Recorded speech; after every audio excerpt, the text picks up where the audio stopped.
Okay, hey, you guys, welcome to Facebook Live on this Thursday night. So I don't know where you are. I will tell you that, if you've spent much time with me, you know that I am in a small town in East Texas.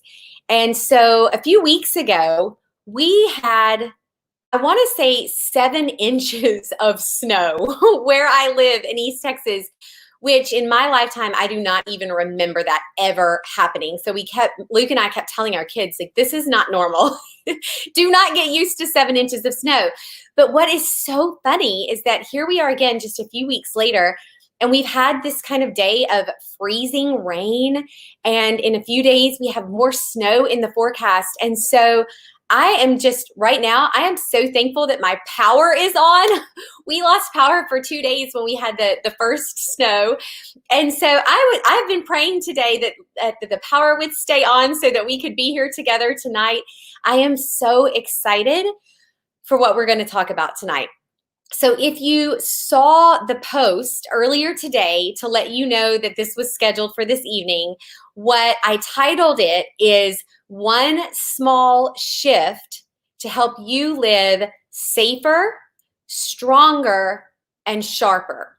And so as we start tonight, hi, Bianca, it's so good to see you. And Laura, I see you too. I love for you guys to comment and let me know that you're here. So as you're logging in and tuning in, go ahead and let me know that you're here. Say hi, tell me where you're tuning in from, and let me know if you're having freezing rain or if it's 60 degrees where you are. I don't know. I was watching some of the Super Bowl, after the Super Bowl things in Tampa, and they're like in a boat, in the sunshine. And I was like, wow, it looks like beautiful weather there. So I was just kind of thinking about how nice it must be there. But anyway, great to have you here tonight. And so we're here to talk about this simple shift that can help you live safer, stronger, and sharper. So to begin, I am going to read 3 verses to you. And I tell you what, I'm going to need to I don't have my Bible nearby. So let me, I suppose I'll do it I guess, fast forward way where we do everything on computers and phones now. So the first verse that I want to read to you, when we talk about how we can live safer together, is Hebrews 3, verse 13. And here's what it says. Exhort one another every day, as long as it is called today, that none of you may be hardened by the deceitfulness of sin. Okay, so we're talking about living safer, stronger, and sharper together. That's Hebrews 3:13. Encourage one another daily. That's what some other translations say. I read it from the ESV. It says exhort. Encourage one another daily, as long as it is called today, so that none of you are hardened by the deceitfulness of sin. Okay, now keep that in mind. And I'm going to read also 2 Timothy 2:22. And it says, flee the evil desires of youth and pursue righteousness, faith, love, and peace. Here it is, along with those who call on the Lord out of a pure heart. One translation, instead of along with those, says it like this: in fellowship with all Christians who call upon the Lord out of a pure heart. Okay, so now let's look at Ephesians chapter 4, and I'm going to read starting in verse 14. And here's what this says. Then we will no longer be infants, tossed back and forth by the waves and blown here and there by every wind of teaching and by the cunning and craftiness of people in their deceitful scheming. Instead, we will grow to become in every respect the mature body of him who is ahead, that is Christ. And here's verse 16. From him, the whole body, joined and held together by every supporting ligament, grows and builds itself up in love as each part does its work. And some other translations say, make the whole body grow and be strong with love. And then I'm going to read one more verse. This may be a familiar verse to you from Proverbs 27:17. And it says, as iron sharpens iron, so one person sharpens another. And some translations will say one person sharpens the countenance or the character of another. And one translation even says it this way: in the same way as iron sharpens iron, people can help each other. And so you may have just heard me say, and I love, Bianca, that you put this in the comment, you may have just heard me say specifically stronger and sharper. And then as I read those first few verses about how we're safer, and it's the safety that comes from building each other up, the safety that comes from accountability. And so what you saw as we strung all the way through that was each other, one another, fellowship with other Christians, with other godly women. And so here's the thing. I know, like, I hear it, right? It's 2021. We're still coming through this pandemic. It has been, I would say, it has taken its toll on fellowship. Maybe you have felt it, because as women, sometimes just even getting together on a normal year where we're not dealing with quarantine and we're not dealing with just the busyness of regular life, or we are, that alone can make it difficult for us to live in community with one another. But then after the year that we have just had and are still experiencing, I know that it can be difficult. And so that is why I'm so excited to talk to you tonight and welcome our guest, Rachael Adams. I'm going to go ahead and bring her on. Hi, Rachael. Hey, thanks for having me. I'm so excited for Rachael to be here. She has several things to share with us, and I'm excited about all of them. So we're just going to have to take it one thing at a time. But really when I saw just about, I think it was about a week ago, Rachael posted about small shifts in her life that have made a big impact.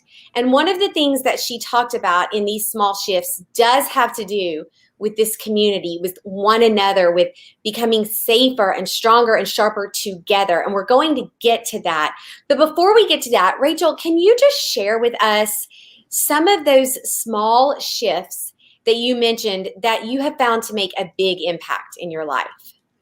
Yeah, it honestly started one morning. I think I had actually had too much coffee, too much caffeine. And I'm like, okay, it's winter, I want something warm. And so I was like, okay, I need to go, decaf. And so I thought, I'm just going to have some tea, maybe that'll make me feel good. And I just felt good about that little small shift. Instead of, not the saying coffee is bad. I drank 2 cups this morning, but it was just, and that kind of prompted this thought, okay, that was something easy. I still really enjoyed it. It was still warm, and it was kind of maybe a little bit healthier for me. What if I started making other simple shifts?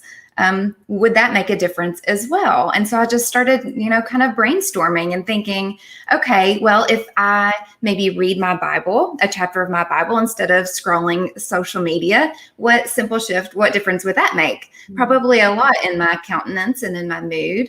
And then I started thinking, well, if I set my alarm 5 minutes early and actually got up instead of hitting snooze, could that 5 minutes be the time I could spend in the Word as opposed to still just sleeping that doesn't do any good, What if I go for a walk instead of just staying seated? What if I save more money instead of spending instead? What if I choose to just say, I'm not going to quit, I'm going to persevere? And so it's just these ideas of, okay, these choices, we all have choices. And it's like, can I shift in this direction of kind of positivity or a good activity, as opposed to one that might take me down a path that might not end up in the place that I want to be in the long run? Because as we know, simple shifts end up pointing you in a direction one way or another. And I don't know if you've heard this illustration before or not, but if you started in an airport in California, say Los Angeles, and you wanted to end up in New York, and as you're flying, if you were just 1 degree off, you would probably end up in DC. You're not going to end up where you really wanted to go. And it's just a slight difference, a slight degree, but that 1 degree can make a really big difference. And so I just thought, there's a lot of ways that this applies to our everyday life, little choices that we make. I mean, how many choices do we make in a day? a lot of choices. And so we can make some healthier, more positive shifts, I think. And then the one that I think that really stood out to you, the shift, was to reach out instead of pull back. And so that's the one I want to talk about more. But before we go into that, I just want to, what I love about what you're saying is that it's a simple, small shift. So Yes. a few of the things that you said, like, for example, you said, set your alarm 5 minutes earlier. Okay, so we're not saying set your alarm an hour earlier, because think of the difference in the likelihood of you following through. If we want to say, I want to get better at reading my Bible before the kids get up, so I'm going to set my alarm an hour early, and I'm going to have this amazing hour, and that's a huge shift. And so what if we just start with 5 minutes? And then after a month of 5 minutes, maybe we do 10. And see, now that's just another small, it's not another small shift. It's just another 5 minutes, but we're building on the small shift instead of trying to bite off a big old bite that we might not be able to chew. And then the other one that I loved was how you said, instead of sitting on the couch, go for a walk. You didn't say go train for a marathon. You didn't say go do CrossFit. And I know some of you do CrossFit, and it's Right. but that to me would be a major shift. And it could possibly be something that seems so major that you don't even do it. Yeah. But if all you do is say, instead of sit on the couch, I'm going to go for a walk, that's small. You're just going to get up and move instead of sit. And so it's a small shift. So that is just something that I love so much about this conversation, because we're not talking about huge changes that would take so much out of you and cause you to have to rearrange even so many things. We're talking small and simple shifts. And so let's get to that, reaching out instead of pulling back. And that was when I read what you shared, it did jump out at me, because I think in my experience, sometimes it's almost instinctive to pull back. It just feels like it's easier. Maybe it's more convenient. So I would love for you to share with us first, share with us an example of a time that you reached out instead of pulled back, or maybe an example that you're hoping for to come up one day. Yeah. Well, when I first wrote all of this in a little social media post, it was interesting but then once you reached out and said, hey, let's go deeper with this. I think that there's more to this. And I actually started thinking, really, I'll go all the way back to the beginning, to Adam and Eve. And when they messed up, so to speak, in the very beginning in Genesis, what did they do? They pulled back and immediately hid. And it's that defense mechanism. It's that instinctiveness that you were just talking about. That's what we want to protect ourselves. And so we hide. But what did God do? God just said, where are you? He went after them. He reached out and he pursued and he wooed. And that's what he continues to do for us. And so I really wanted to make sure that I mentioned that, because if we are to love as he first loved us, that's how he loves us. He's constantly, no matter what we do, no matter how much we pull back, he is continuing to reach out. And so he has set this model for us in relationship. And, right when you were first starting this conversation, Katie, you were talking about how difficult community is right now with COVID. And I have felt that very much so. You're in your home, other than some Zoom meetings or occasional, at the grocery store or at the ball game or something like that, but from a distance, because you got your masks on and whatnot. Right.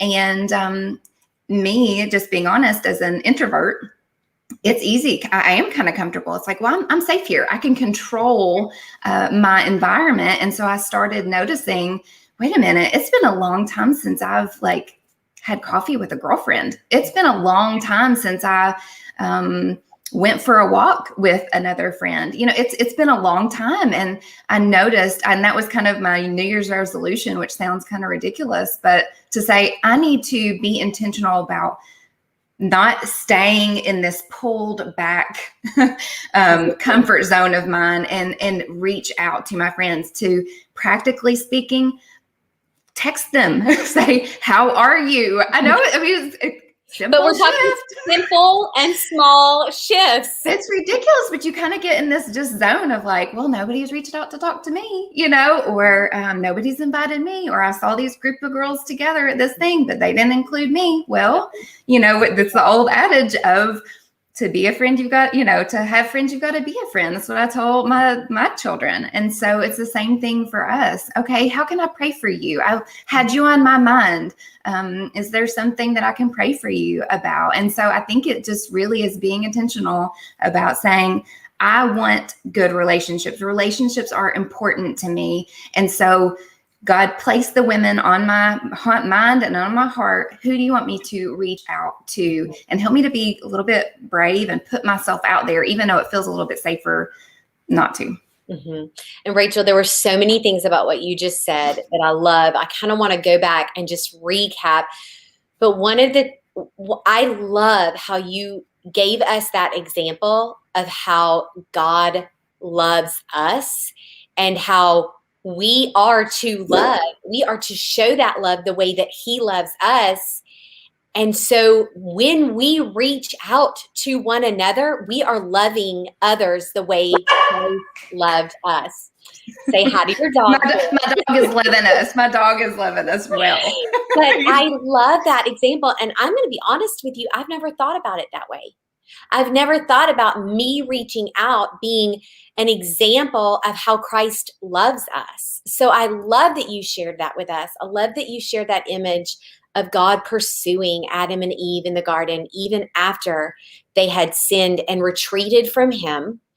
And then even just the simplest, well, let me get to this, how you said pray about who. So if you're sitting here right now and you're thinking, yes, I agree, I want to reach out, but where do I even begin? Well, you can begin by asking God to put someone on your heart, to put somebody in your mind, to remind you of someone. And here's what I want to say. You shared how it's been a while. And I think as women, we're just really good at, what's the standard answer when somebody says, how are you doing? Fine. Yeah, I'm good. I'm fine. I'm good. We're so good at that. Yeah. It's how are you? Yeah. It just comes out. I'm good. I'm fine. How are you? And I think as women, we can all sit and say, we have all experienced what you're talking about, where we are missing each other. We are missing one another. And so if you are, and if I am, and maybe some of you who are watching right now, you are too, then the girl that God puts on your mind, she might be too. And so we're serving each other and we're caring for each other when we reach out. And you also mentioned, Rachel, some of the reasons we don't, some of the reasons we pull away. And one of the things that you said is you see that picture of all of the girls and you think, well, they didn't reach out to me or something like that. Can you talk a little more to that and just some of the reasons that would cause us to pull away instead of reach out? Yeah, I think we've all had relational hurt, if we're being honest. Whether it was intentional, and I am finding that most of the time that my feelings are hurt, it probably wasn't somebody's intention to hurt me. It was probably more of an unintentional hurt, and me just being maybe a little bit sensitive, even if it's a real feeling. But, we have been rejected. We haven't been included. Maybe somebody did have kind of a hateful word. Or maybe we were vulnerable and then they gossiped about us afterwards. And so there are those instances. And so you just, again, go back to that self-protection mode. You think, okay, I don't want to be hurt anymore. And so I'm going to stay here in this safe place.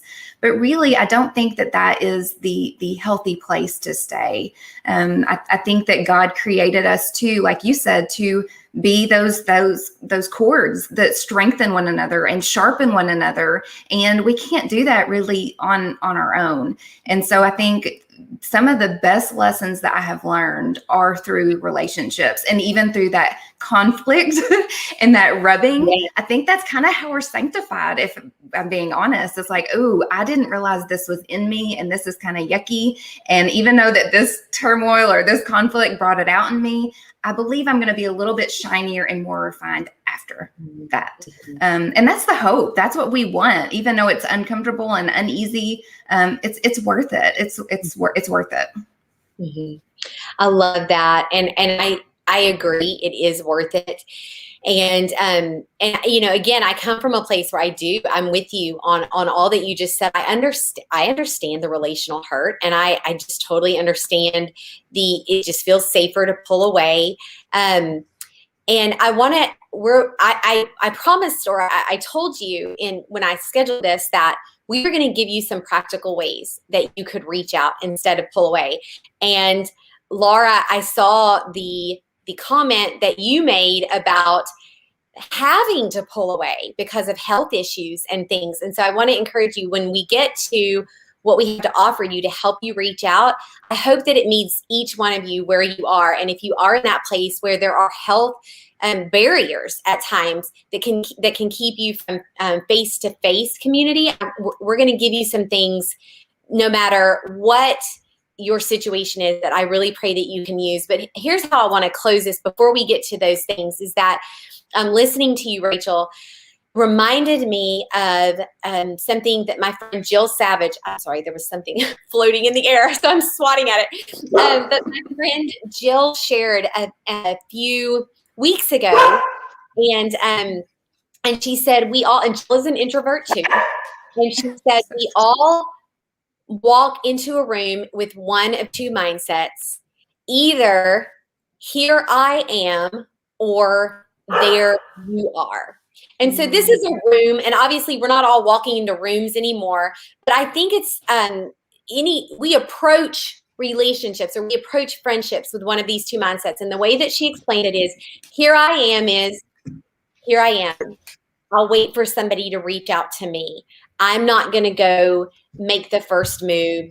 And then we have all of our things on our minds, our insecurities, or our maybe our plans. We're somewhere else. We're not really fully present. The there you are mindset walks in or approaches a friendship with a, what can I do for you? How can I pray for you? What is going on in your life that I can help you with? And it just shifts the focus of the friendship or the relationship from what might happen to me or how I'm feeling to what might be going on with you. And I just loved that. To me, that was something that was easy to understand, kind of grab a hold of.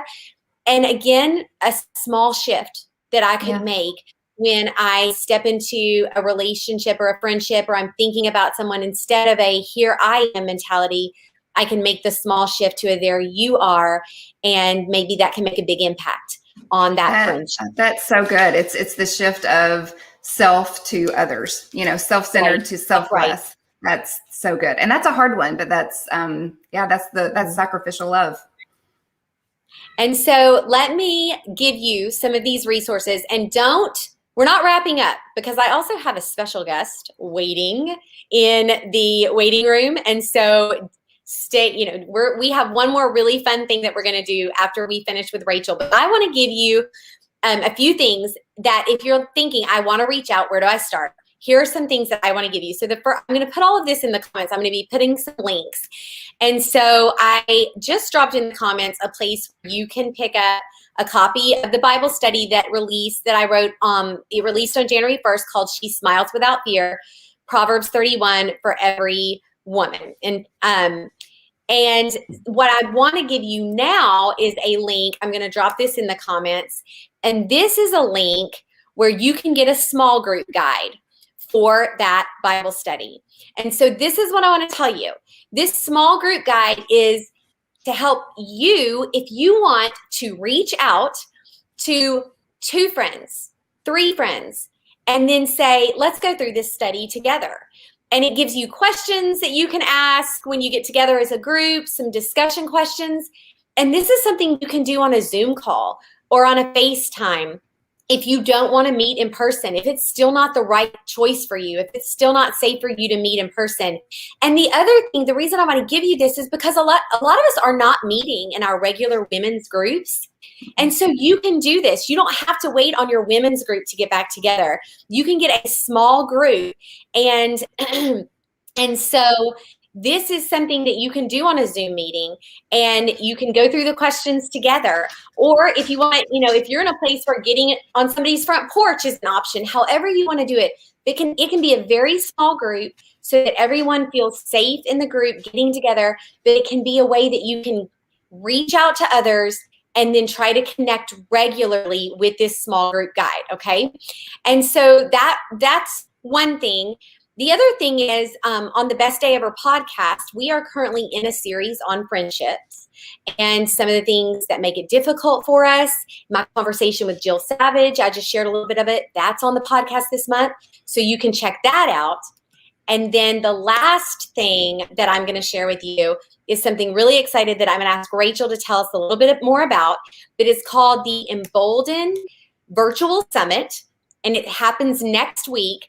And I just put a link in the comments where you can register for this free virtual summit, and you can invite some friends to register for this free virtual summit. And then that can be a way to reach out. Hey, I'm going to go do this virtual summit. I'd love for you to do it too. And then let's catch up on Friday night or on Saturday afternoon, and let's talk about what we learned. So this is just another way, a simple way for you to reach out if it's been a while or if you're looking for something. And Rachael, you are one of the two women who have really, this has been what you have had in your heart to do. So I want you to share just a little bit more about this Embolden Summit and what these sweet women who are listening right now can plan to receive from this. Yeah. Well, to embolden, and it's a word, embolden is not a word we use very often, or I don't at least. And so the actual definition means to have courage and confidence to act or behave in a certain way. And so I don't know about you and some of the women listening, but I struggle in those areas. And I think that often prohibits the relationships that we're talking about here today. If we feel insecure about what we have to offer or who we are, then we're very much less likely to put ourselves out there. And we kind of just stay stuck in that insecurity and in that fear. And so that's the definition of it. But I think the main thing that we want women to know through this summit, so there's 20 different speakers. You're one of them. It was a perfect fit with your new book release. And I'm so your presentation was wonderful. And I still, your main tagline, my main takeaway was that we should rely on the Savior rather than ourselves. And that was so clear and so good. But each of the topics, like for example, even another one that fits today's conversation perfectly is Jess Herberger. She talks about being emboldened to friendship. And so there's being emboldened in marriage and your legacy and your words and your healing and your recovery and past anxiety and so many great different topics. But the true heart behind it is to, number one, for women to realize that it is God who emboldens them. It is, that's our main verse is in Psalm 138, that when we call him, he will answer us, and he is who greatly emboldens us. But there's this whole other element of what you were talking about earlier, all those verses that you mentioned about this iron sharpens iron and the cord, the three strands, that we need each other, that we can embolden one another. And so that's our hope for the women that will attend, that they will move forward bravely into the next step that God is calling them to do. It's so important. We can't stay stuck in fear and in not moving. And so maybe it's a simple shift as we began this conversation, but just one brave step forward to the life that God has for them. Rachael, this has been such a life-giving conversation, and it has truly encouraged me to be more intentional about reaching out, to be more prayerful about how I can reach out. And I know that it has encouraged the women that are listening. Something I thought about as you and I were just wrapping up, as you were telling, is that, ladies, share this conversation with your friends. Hit share when this video is over and let them in on what God taught you tonight. And that's just one more way to reach out. Now, like I said before, we're not quite done because we're about to have some fun. Not that we haven't already been having fun. It was good. Yeah. But Rachel, I'm going to let Rachel go. And I do just want to say thank you so much for sharing your time with us. And thank you for sharing your heart about this Embolden Summit. And I have just been so blessed and encouraged by you. And I appreciate you spending this time with us. Thanks for reaching out to me. Yeah, it's been a joy. All right, girl. We will talk soon, and y'all be sure to click that link to sign up for the Embolden, the free Embolden Virtual Summit. And then I don't want to keep our special surprise guest waiting too much longer, but here's something I want to tell you as we transition to this. Did you know, and you can answer me yes or no in the comments, because I've heard of some people know this and some people don't, but did you know that this coming Saturday, February 13th, is Valentine's Day? Tell me if you've heard of that, because I had kind of not, and then someone mentioned it to me, and then I said it to somebody else, and they were like, what are you talking about? But Valentine's Day, obviously, February 14th is Valentine's Day. And this Valentine's Day thing started a few years ago, and it really is just a time, it's designated to celebrate our friendships. Okay, so Laura has heard about it. To celebrate our friendships and to just recognize the special people, the special friends, the special women in our lives. And so what I thought would be fun, because what better time to reach out than Valentine's Day, right? So it's okay if you want to schedule a virtual Valentine's event. Oh, look, Gina is having a virtual Valentine's get together. Yes. And so maybe you're going to have a virtual event, or maybe you're going to go somewhere and wear a mask. But what I want to do, and some of you know this lady, and you're going to be so excited to see her, but I thought, you know what? Let's have some fun getting dressed for Valentine's Day. And so it popped up on the screen so fast. Hi. And so I said, Sherry, would you pop into this Facebook Live and tell us some things to wear that we already have in our closet? Because one, it's Thursday. Nobody has time to go shopping before Saturday. But two, it's always fun to reimagine some of the things that we already have in our closet. And three, if we're going to a virtual Valentine's thing, or if we're going somewhere wearing our masks, and I know, like, Tammy just put the heart. She's like, yes, I get to see Sherry tonight. And so, of course, Sherry was like, yes, and let me put together a PowerPoint to show you. And so we are about to get some good stuff, ladies, about how we, and you know, maybe it's not for Valentine's Day. Maybe it's because you are going to host a small group and you're going to learn how to dress for that small group meeting that you're about to have.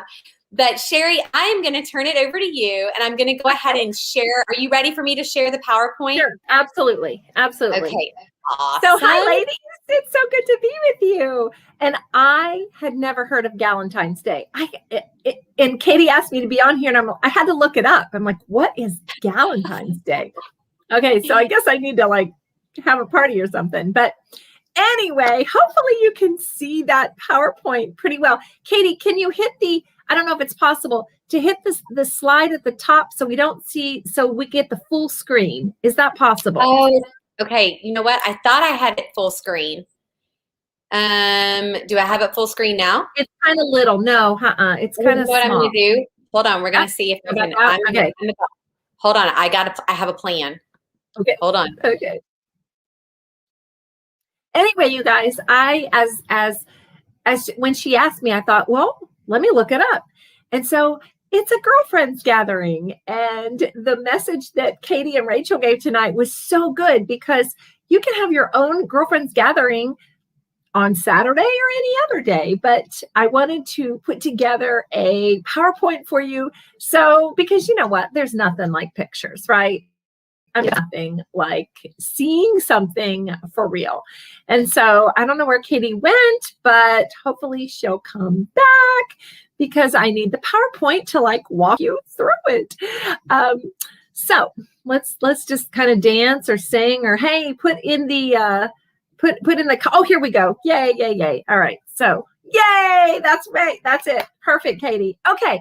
So Valentine's Day is, I'm really just going to share with you kind of how to shine, whether you're on screen, whether your Valentine's party is in Zoom, whether it's in person or you're on Zoom.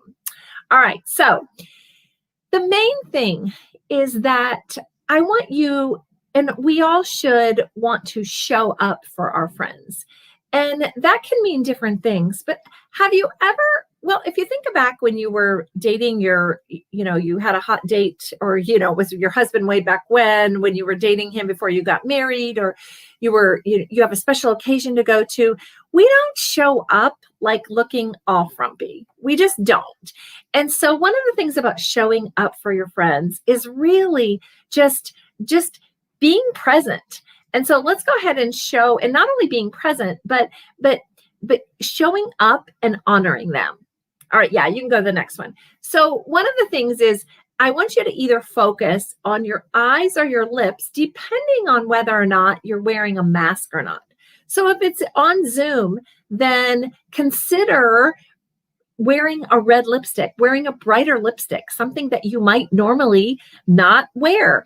Don't show up with a plain face, like no makeup, because on Zoom, you're going to really fade away. And so I'm going to share with you some colors, what to wear, that kind of thing. But do put on more lipstick if you are going to be on Zoom. If you're going to be in person, then you want to focus on your eyes because you might be wearing a mask. So go ahead to the next screen. If you're wearing a mask, I would love to encourage you to get a little sparkly with it. Go and you can order them on Amazon. You can find them in different places, but maybe get something with sequins or something that's just a little bit out of the ordinary instead of just the plain, like the medical masks we all seem to be wearing these days. But I'll tell you what, it's so funny. I love to smile at people, and I love to go in stores and say, we haven't been doing that. But one of the things is, I ordered a whole bunch of masks on Amazon. There were like 16 of them, and they were all different colors, and some were sparkly. One was a sparkly package, like a sequin package, and one were just different colors that I wear. And I get more compliments in stores on my mask now, which is so fun, because it's like, if we're just wearing a regular mask, nobody has a reason to engage with you. But if you've got a unique mask on, you do. I also found myself today going to I had to go to the doctor's for my annual physical. And you guys, maybe you would do this for sure. I do this, but I looked down at the clothes that I was wearing as I was walking in, and looked in my purse, and I grabbed out a mask and was like, oh no, this doesn't go with anything I have on. So then I found another mask that did, and I put that on so I could blend. Otherwise, you can really look mismatched and kind of a little disheveled if your mask just does nothing to complement your outfit. All right, next one. So I'm going to give you some outfit ideas now. But first, before we go there, let's talk about sloppy. No, go ahead. Talk about sloppy. And I looked up the definition of sloppy, and it says careless and unsystematic, excessively casual. And isn't that what we've all been doing, is getting excessively casual with COVID?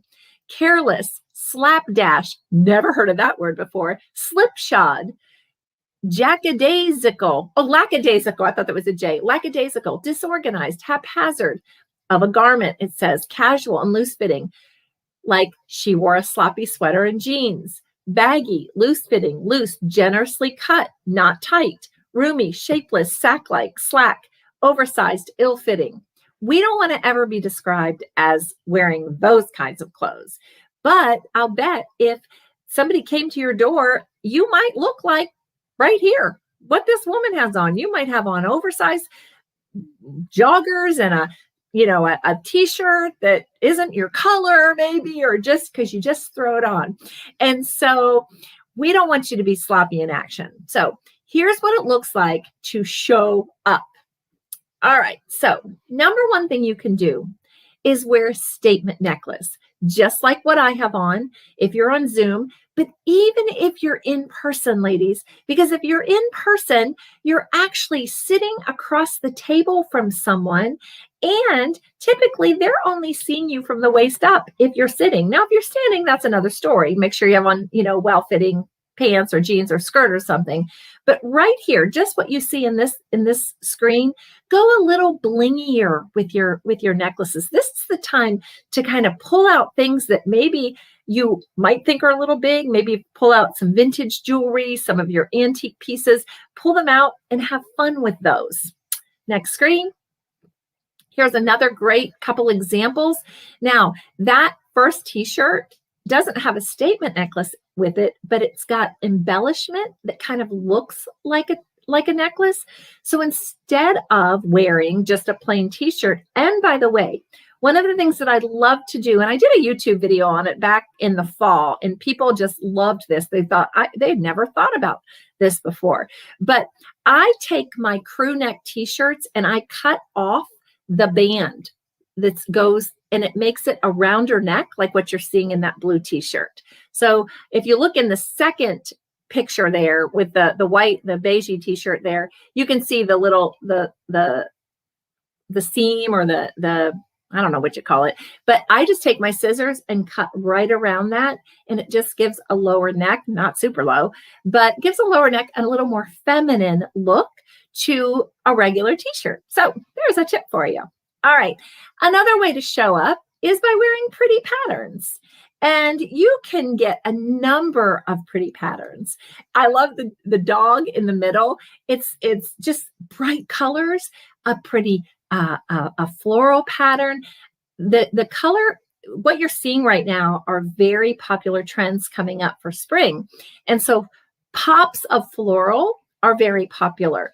Watercolor prints, what you're going to hear them called maybe are blurred mosaics. But if you look up, if you're going to Google something, you might want to Google watercolor, and you're going to get like a shirt at the end, something like that. But prettier colors, brighten it up. If you wear colors that are very beige or very neutral, and even black on screen, it's a very, almost makes you look more tired, and it's going to make you look just kind of, just like you're ready to go to bed. So wear a brighter color on screen and you will show up, and people will pay attention. Another thing that you can do is wear fun earrings. And so I chose to wear a more statement piece tonight. So here's the thing. If you're going to wear a big necklace piece, then go simpler on your earrings and vice versa. And so here are just some fun earrings that I found that just, they're conversation starters. People, even when I wear a mask, I always wear dangly earrings. I just figured out how to get it around. At first, when I did it, it was a little difficult, but now I just flip the thing around and there are my earrings. So don't lose your sense of style in the middle of all of this. And again, it's showing up for people. It's not, it does make you feel good too, but it's really showing up for people. Next. All right. Another thing would be look for interesting details like ruffles, which are going to be very popular this spring, and bold shoulders. And shoulders and sleeves that have a lot of detail on them.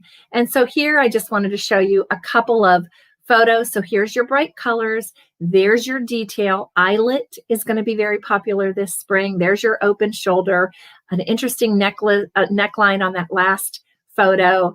The purple is pretty, a layering piece that has some fringe to it.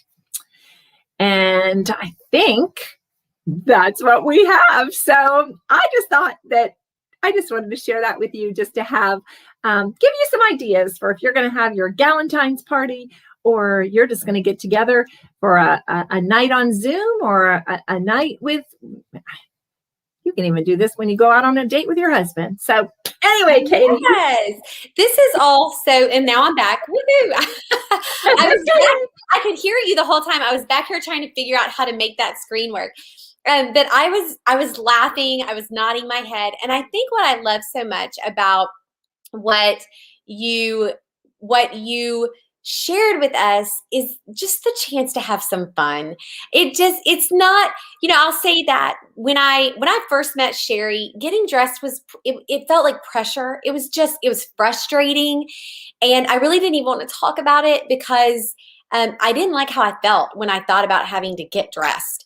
And so what I love that you do for us, Sherry, is you kind of equip us to have fun when we get dressed. And I love the big earrings with the mask. I think that's so fun. So I'm totally going to have to try that. And I love, like Laura commented, how fun. And I also see where you said love the purple, Laura, because I was thinking the same thing. When you had the little purple thing with the fringe, I thought that was such a fun, what do you call that? Layering piece. Layering piece. Yeah. And so I love too how you said, okay, so if you're going to do a Galentine's thing, these are just some fun ways to have fun with that. But we can use these in so many other ways because, one thing that I think that I see happening right now is that we just really don't know what to put on because everything is a little extra casual right now. And so then it's like, it seems a little, I don't want to get up and put a blazer on, right? Because that seems odd. But then I'm also trying not to wear yoga pants and a t-shirt every day. And so I love how you gave us, I kind of feel like it ties into what we were talking about with Rachel, just some simple, small shifts that we can do to kind of, just to have a little more fun with. It ups your game a little bit. I think it honors the people around you when you show up for them. It's just, instead of just showing up all, I went to the doctor today and she told me that most people that are coming in have not gained the COVID-19, but they've gained upwards of 40 pounds. She's seeing on a very regular basis, her diabetes patients, even regular, people that don't have diabetes. But what's happening is we're getting so used to wearing those stretch pants, we don't notice. And so, it doesn't hurt to get on the scale every now and then. We're not talking about this, but just to kind of keep it in check, because or put on a regular pair of pants that zips and check it out, because you don't want to show up like 40 pounds later and a year later. But have fun with clothes.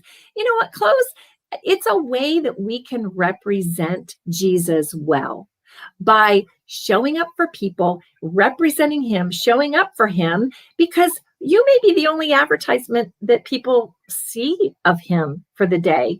And isn't it a great conversation starter when somebody can say, oh, I like your outfit, or, and it's just another way to engage. And I love that Kitty mentioned in the comments, she was talking about how she's going to be celebrating her 30th anniversary soon. But, that's another thing just in marriage, to kind of dress up for my husband every now and then, right? Absolutely. The same old t-shirt. And so I just appreciate this encouragement and just these fun things that we can do, to just, like Laura, I think, said, I make it a practice of getting dressed every day. It's just a fun thing to do, and get up and take on the day. And I love how we can show up for each other and have fun with it. It's not any pressure. It's just fun. We get to do it, right? Can I give Kitty just a little piece of advice? Yes. Because she said she doesn't know what to wear for her 30th anniversary. Kitty, go get one of those cut out shoulder tops, something that shows your sleeve, your shoulder a little bit, something that's like a bolder shoulder. It's a little bit sexier. It doesn't have to be super low cut, but it can have some detail in the front, and get it in a brighter color. So don't get black, don't get beige, don't get it in a brighter color, and then just get some skinny jeans and maybe some heels and have a great night. Oh, I love it. Yeah. It's not over the top, something you can do. And thank you for sharing that, Kitty. And Carrie, thank you for answering that. So, ladies, we are wrapping it up here. Sherry, thank you so much. You're welcome. I feel like we've done a little Galentine's thing here tonight already. And so here's what I want to leave you with. The Galentine's Day thing. And then Sherry was like, I don't even know what that is. Are you going to tell people what that is? And so I was going to tell you, I want to leave. .com ran an article this week about Galentine's Day. And in the article, I want to read this one. It's about 2 sentences of a quote from this article that was on goodhousekeeping.com as they were talking about Galentine's Day and celebrating our friendships and recognizing those special women in our lives. And here's what it says. According to the Mayo Clinic, okay, so we're talking like medicinal experts. According to the Mayo Clinic, not only do strong friendships provide a sense of belonging and purpose, improve our self-confidence, lower stress, and help us cope with trauma and life challenges, there are physical benefits too. A strong social network may also reduce the risk of high blood pressure, decrease depression, and even help us live longer lives. So that's just according to the Mayo Clinic. And I just thought, isn't it interesting that the Bible encourages us, draws us, even commands us to live in community. And then, oh, by the way, there are so many benefits to it. So just a word to end with and encourage you to reach out instead of pull away. And thank you, Sherry, for giving us something to wear when we do it. Bye, all. All right, you guys, y'all have a great night. Bye. Good night.